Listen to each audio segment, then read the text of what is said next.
بسم اللہ الرحمن الرحیم۔ السلام علیکم۔ آج 10 اگست بروز جمعرات ہم بات کریں گے دو اہم ایشوز کے حوالے سے۔ پی ڈی ایم کی جیسے ہی حکومت ختم ہوئی ہے، وفاق میں نگران حکومت کی بھی ساری کابینہ فارغ کر دی گئی ہے، اس کی تفصیل میں آپ کے ساتھ شیئر کروں گا۔ الیکشن کمیشن کی جانب سے ایک نوٹیفیکیشن جاری کیا گیا ہے وفاق میں تبادلے اور تقرریوں کے حوالے سے، اس کی تفصیل بھی میں آپ کے ساتھ شیئر کروں گا۔ ساتھ ہم بات کریں گے پاکستان تحریک انصاف کے چیئرمین عمران خان کی حق کے دفاع ختم ہونے کی درخواست پر آج سماعت ہونی تھی۔ اسلام آباد ہائی کورٹ میں وہ سماعت کیوں نہ ہو سکی، اس کے اوپر بھی ہم بات کریں گے۔ سب سے پہلے تو میں آپ کو بتاتا چلوں کہ شیخ رشید کی درخواست پر آج لاہور ہائی کورٹ میں سماعت ہوئی اور بڑا ریلیف ملا ہے شیخ رشید کو۔ لاہور ہائی کورٹ نے لال حویلی سے متعلق جو کارروائی جاری تھی اور لال حویلی کو لینے کی کوشش کی جا رہی تھی، اس پر اسٹے آرڈر جاری کر دیا ہے، اور لاہور ہائی کورٹ نے متروکہ وقف املاک بورڈ کو شیخ رشید کی لال حویلی کے حوالے سے فوری فیصلہ کرنے سے روک دیا۔ متروکہ وقف املاک بورڈ کے خلاف شیخ رشید کے بھائی شیخ صدیق کی درخواست پر لاہور ہائی کورٹ کے راولپنڈی بینچ میں جسٹس جواد حسن نے سماعت کی۔ جسٹس جواد حسن نے سرکاری وکیل سے استفسار کیا کہ چیئرمین کو فیصلے میں جلدی کیا ہے، سائل کو اعتراضات داخل کرانے اور اپنا موقف پیش کرنے کا پورا موقع دیا جائے، فیئر ٹرائل ہر شہری کا بنیادی حق ہے۔ جو عمران خان کو توشہ خانہ کیس میں نہیں ملا تھا، وہ آنریبل جسٹس جواد حسن صاحب فرما رہے ہیں کہ سرکار جو سائل کو اعتراضات داخل کرانے اور اپنا موقف پیش کرنے کا پورا موقع دیا جائے، فیئر ٹرائل ہر شہری کا بنیادی حق ہے۔ عدالت نے چیئرمین متروکہ وقف املاک کو فوری جو فیصلے سے روکتے ہوئے ہدایت کی ہے کہ وفاقی حکومت اور محکمہ متروکہ وقف املاک ہائی کورٹ میں تفصیلی جواب جمع کروائے اور عدالت کو بتایا جائے کہ یہ سارا معاملہ ہے کیا، اس میں متروکہ وقف املاک کی جانب سے کون سی پوائنٹس ریز کیے جا رہے ہیں اور شیخ رشید کا کیا موقف ہے، یہ ساری تفصیلات طلب کر لی ہیں۔ دوسری جانب پنجاب پولیس کے ایک اہلکار کی جانب سے ڈی آئی جی آفس پر حملہ کیا گیا ہے۔ پنجاب پولیس کا وہ ملازم ہے، اہلکار ہے، ڈی آئی جی آفس پر حملہ کیا اور سیکیورٹی اہلکار سے رائفل اور موبائل چھین لیا۔ پنجاب پولیس کے افسران کی سیکیورٹی کا جو بھانڈا ہے وہ پھوٹ گیا۔ اسپیشل پروٹیکشن یونٹ کے اہلکار نے اپنے ساتھی کی رائفل چھین کر ڈی آئی جی دفتر پر حملہ کیا اور شیشے توڑ دیے۔ اہلکار کے خلاف مقدمہ درج کیا گیا۔ پنجاب پولیس کے افسران اپنے ہی افسران اور دفاتر پر حملہ کرنے لگے اور اس میں جو ڈی اے جی دفتر کو نشانہ بنایا گیا۔ رپورٹ کے مطابق حملے میں ملوث اہلکار کے خلاف اختیارات سے تجاوز اور ڈکیٹی سمیت دیگر دفعات کے تحت مقدمہ درج کیا گیا ہے۔ پولیس کے مطابق واقعہ ٹریفک پولیس لائن مناوا میں D I G special protection unit کے آفس کے باہر پیش آیا۔ حملہ کرنے والے اہلکار کی شناخت کانسٹیبل ساجد سلطان کے نام سے ہوئی۔ پولیس کا کہنا ہے کہ ملزم نے سیکیورٹی ڈیوٹی پر تعینات کانسٹیبل عمیر سے سرکاری رائفل چھینی۔ کانسٹیبل عمیر نے روکنے کی کوشش کی تو ملزم نے رائفل تان کر موبائل فون اور ان سے پرس چھین لیا۔ رپورٹ کے مطابق سیکیورٹی اہلکاروں نے تعاقب کر کے ملزم کو پکڑا۔ ملزم کانسٹیبل ساجد سلطان کو گرفتار کر کے تفتیش شروع کر دی گئی ہے۔ یہ اتنا بڑا سیکیورٹی رسک ہے اور سیکیورٹی کے حوالے سے یہ ناقص انتظامات ہیں کہ ڈی آئی جی جیسے آفس پر اگر اپنا ہی پولیس اہلکار جو احتجاج کرے، کسی دنیا کے مہذب ملک میں، ترقی یافتہ ملک میں ایسا ہوا ہوتا تو آئی جی نے اب تک استعفیٰ دے دیا ہوتا۔ دوسری جانب پاکستان تحریک انصاف کے 9 مئی جو جلاؤ گھراؤ کیس ہے، اس میں 21 کارکنان کی عبوری ضمانتیں کنفرم کر دی ہیں۔ انسداد دہشت گردی عدالت لاہور نے پاکستان تحریک انصاف کے 21 کارکنان کی عبوری ضمانتیں کنفرم کرتے ہوئے 1 لاکھ مچلقوں کے عوض عبوری ضمانتیں کنفرم کی گئی ہیں۔ انسداد دہشت گردی عدالت لاہور نے 9 مئی جلاؤ گھراؤ کے مقدمات میں پی ٹی آئی کے 21 کارکنان کی عبوری ضمانتیں کنفرم کی ہیں۔ اے ٹی سی کے جج اعجاز احمد بٹر نے یہ فیصلہ سنایا ہے اور یہ عمران خان کا جو 9 مئی پر عمران خان کی جو غیر قانونی گرفتاری، جس کو سپریم کورٹ نے قرار دیا کہ وہ غیر قانونی گرفتاری تھی، اس پر جو جلاؤ گھراؤ کیسز تھے، اس میں علی شاہد، محمد منشا سمیت دیگر افراد کو عبوری ضمانتیں کنفرم کی ہیں اور یہ پاکستان تحریک انصاف کے 21 کارکنان کو ریلیف دیا گیا ہے۔ جبکہ دوسری جانب پاکستان تحریک انصاف کے چیئرمین عمران خان کی جانب سے جج جو چیف جسٹس عامر فاروق صاحب کے پاس ایک درخواست دائر کی گئی تھی، توشہ خانہ میں جو حق کے دفاع ختم ہوا تھا، اس کو چیلنج کیا گیا تھا اور اسلام آباد ہائی کورٹ نے جو کل لطیف کوسہ صاحب نے گزارش کی تھی کہ جناب آپ نے تو اس پر اسٹے آرڈر جاری نہ کیا اور جج صاحب نے تو آپ کی عدالت کا اتنا بھی حیا نہیں کیا، آپ کے ماتحت جج تھے، لیکن انہوں نے تو اتنا بھی حیا نہیں کیا کہ وہ انتظار کر لیتے، آپ کے پاس جو پینڈنگ درخواست تھی آپ نے اس کے اوپر نوٹس جاری کر دیا۔ اب اس درخواست پہ سماعت کیسے کریں؟ یہ کوئی اتنا آسان کام تو ہے نہیں۔ سوال تو پوچھا جائے گا کہ آپ سٹے دے دیتے تو آج حق کے دفاع ختم ہونے کی ہماری درخواست غیر مؤثر نہ ہوتی۔ اب کیسے سنا جائے اس درخواست کو، کیسے اس کے اوپر کوئی فیصلہ دیا جائے؟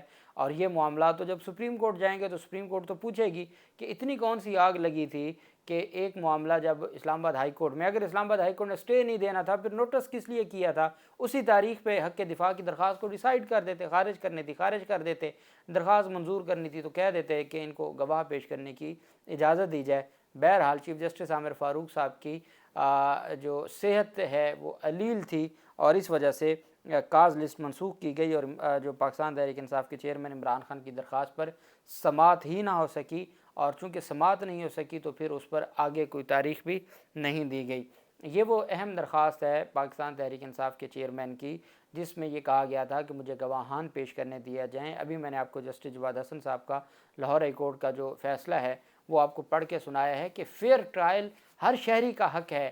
یہاں فیئر ٹرائل کی دھجیاں اڑائی جا رہی ہیں، جو دنیا میں بات ہو رہی ہے، جو برطانیہ میں لوگ احتجاج کر رہے ہیں، ان کا مقصد کیا ہے؟ ان کا مقصد یہ ہے کہ ایسا شخص جو بنیادی انسانی حقوق کے حوالے سے یا رول آف لاء کے حوالے سے کسی ٹریننگ ورکشاپ کا حصہ بنے، لیکن اس کا اپنا کنڈکٹ یہ ہو کہ وہ جو ایک فیئر ٹرائل کا بنیادی حق ہے وہ بنیادی حق خود نہیں دے رہا، اس نے بنیادی حق ایک پاپولر جو لیڈر ہے پاکستان کا، اس کا اگر بنیادی حق نہیں دیا تو باقی وہ کیا اس سارے معاملے پر انصاف کرے گا یا انصاف دے گا؟ تو اس وجہ سے لوگ سراپا احتجاج ہیں۔ اور جو جج ہمایوں دلاور صاحب ہیں وہ تو چونکہ لنڈن میں ہیں تو ان کی عدالت کے باہر بھی درجنوں سیکیورٹی اہلکار ہر وقت موجود رہتے ہیں، ان کی عدالت کی بھی سیکیورٹی جاری ہے، آج بھی پولیس افسران وہاں پر موجود رہے۔ الیکشن کمیشن کی جانب سے وفاقی حکومت کا چونکہ اسٹیبلشمنٹ ڈویژن نے وفاقی کابینہ کے خاتمے کا اور جو اسمبلی کی تحلیل کا نوٹیفیکیشن جاری کر دیا، جب صدر پاکستان نے منظوری دی تو اس کے بعد یہ آج ڈیولپمنٹ ہوئی، تو ساتھ ہی الیکشن کمیشن آف پاکستان نے خانہ پوری کرتے ہوئے وفاقی سطح پر ٹرانسفر پوسٹنگ پر پابندی لگا دی۔ یہ پابندی پنجاب میں تو پوری ہوئی نہیں لیکن یہاں لگا دی گئی ہے۔ اس خط میں کہا گیا کہ قومی اسمبلی اور وفاقی کابینہ تحلیل ہو چکی، نگران سیٹ اپ کی تشکیل تک ہر قسم کی ٹرانسفر پوسٹنگ روکی جائے۔ خط کے متن میں کہا گیا کہ جلد نگران وزیر اعظم اور کابینہ کی تشکیل ہو جائے گی۔ خط میں کہا گیا کہ علم میں آیا ہے کہ بڑے پیمانے پر وزارتوں اور ڈویژنز میں ٹرانسفر پوسٹنگ کی منصوبہ بندی کی گئی ہے، نگران حکومت کے آنے تک ایسے کسی اقدام سے گریز کیا جائے۔ الیکشن کمیشن نے خط میں کہا کہ نگران حکومت کی تشکیل کے بعد قانون اور پالیسی کے مطابق ٹرانسفر کرنے کی اجازت ہوگی، فی الحال کوئی ایسی ٹرانسفر یا پوسٹنگ نہ کی جائے۔ دوسری جانب پی ڈی ایم کی حکومت، چونکہ وفاق سے پی ڈی ایم کی حکومت ختم ہو چکی ہے، اب نگران حکومت کیا آتی ہے اور اس میں کس کا نام آتا ہے، چونکہ ابھی تک وزیر اعظم، نگران وزیر اعظم کے حوالے سے وہ کسی ایک نقطے پر نہیں پہنچ سکے، اور معاملہ صرف آپ بھی جانتے ہیں، میں بھی جانتا ہوں کہ کہاں سے نگران وزیر اعظم کی تعیناتی ہونی ہے۔ وہیں پہ خیبر پختونخوا کی جو نگران حکومت تھی وہاں چونکہ قبضہ تھا پی ڈی ایم کا، اب وہاں بھی پی ڈی ایم کے اب آپ اندازہ لگائیں کہ اس کو ایک حلقے میں ٹکٹ دے دیا جو 6 مہینے نگران وزیر رہا اے این پی نے، جس کو ایک ہفتہ پہلے الیکشن کمیشن نے عہدے سے ہٹایا، جس صوبائی نگران وزیر کو، وہ تھا ہی اے این پی کا، اے این پی نے اس کو ٹکٹ دے دیا ہے ایک ضمنی الیکشن میں۔ تو آپ اندازہ لگا سکتے ہیں کہ یہ سارا جو معاملہ ہے ضمنی الیکشن میں نہیں، اگلا جو جنرل الیکشن آنا ہے اس کے لیے ٹکٹ اناؤنس کر دی ہے۔ تو اس کا مطلب کیا ہوا کہ وہ کوئی نگران نیوٹرل تو تھا نہیں، وہ تو اے این پی کا تھا۔ اسی طریقے سے نون لیگ کے ہیں، اسی طریقے سے پیپلز پارٹی کے ہیں، پھر جمعیت علماء اسلام فیس سے بھری ہوئی تھی۔ تو ان سارے معاملات کو دیکھتے ہوئے چیزیں تو چل رہی تھیں۔ اب جو لوگ پہلے سے موجود تھے، چونکہ وہ سیاسی جماعتوں کے، پی ڈی ایم کے وہاں کے کرتے دھرتے تھے خیبر پختونخوا کے، انہوں نے آگے الیکشن لڑنا تھا، ٹکٹ بھی انہی کو دینی تھی۔ اب کیا ہوا کہ جو نگران ہیں وزیر اطلاعات فیروز جمال شاہ کاکا خیل، ان کی جانب سے اعلان کیا گیا کہ خیبر پختونخوا کی نگران حکومت کی 27 رکنی کابینہ میں سے 19 وزراء کو ہٹا دیا گیا ہے، جبکہ 7 اراکین عدم موجودگی کی وجہ سے بعد میں استعفے پیش کریں گے۔ مطلب پوری کابینہ جو 27 کے 27 ممبران ہیں ان کو اپنی طرف سے نگران وزیر اعلیٰ نے فارغ کر دیا ہے، 19 نے استعفے پیش کر دیے ہیں، باقی جو لوگ ہیں وہ موجود نہیں تھے، جس کی وجہ سے استعفے نہیں ہو سکے ان کے بھی استعفے آ جائیں گے۔ نگران وزیر اطلاعات فیروز جمال شاہ کاکا خیل نے کہا کہ الیکشن کمیشن نے نگران کابینہ میں غیر سیاسی ممبران کو شامل کرنے کی ہدایت کی تھی، جس کے بعد نگران وزیر اعلیٰ نے تمام اراکین اور تمام کابینہ ممبران کو چائے پر بلایا اور کابینہ میں رد و بدل کی بات کی، جہاں 19 ممبران نے رضاکارانہ طور پر اپنے استعفے پیش کیے۔ اب یہ ہو سکتا ہے کہ وہ رضاکارانہ طور پر پیش کریں، مقصد صرف کیا تھا کہ جنہوں نے انتخابات لڑنا ہے ان کو انتخابات کی طرف لے گئے ہیں، اور اب نئی ٹیم لے کے آئیں گے۔ نئی ٹیم کیسے سلیکٹ ہوگی، چونکہ وعدہ تھا کہ جی اتنی ان کی بہت بڑا بات کی جا رہی تھی، بہت زیادہ اس پر تنقید ہو رہی تھی، پی ڈی ایم آپس میں لڑ رہی تھی، تو اب جن کی طاقت ہے وہی اپنی کابینہ لے کر آئیں گے۔ نگران وزیر اطلاعات نے کہا کہ ممبران شہر سے باہر ہونے کی وجہ سے 7 ممبران شہر سے باہر ہونے کی وجہ سے استعفے پیش نہ کر سکے، جنہوں نے آج شام تک کا وقت مانگا ہے۔ انہوں نے کہا کہ کل نگران وزیر اعلیٰ اعظم خان تمام ممبران کے استعفے لے کر گورنر کو سمری ارسال کر دیں گے۔ انہوں نے کہا کہ صوبائی کابینہ میں شامل تمام وزیر، مشیر اور معاونین خصوصی کو فارغ کر دیا گیا، جبکہ نگران وزیر اعلیٰ اعظم خان اپنے منصب پر موجود رہیں گے۔ نگران وزیر اطلاعات فیروز جمال شاہ کاکا خیل نے کہا کہ صوبے کے لیے غیر سیاسی افراد پر مشتمل نگران کابینہ تشکیل دی جائے گی۔ 6 ماہ گزر گئے، اب غیر سیاسی نگران کابینہ تشکیل دی جائے گی۔ نگران کابینہ میں 14 وزراء، 4 مشیر، 6 معاونین خصوصی پر مشتمل ہوگی۔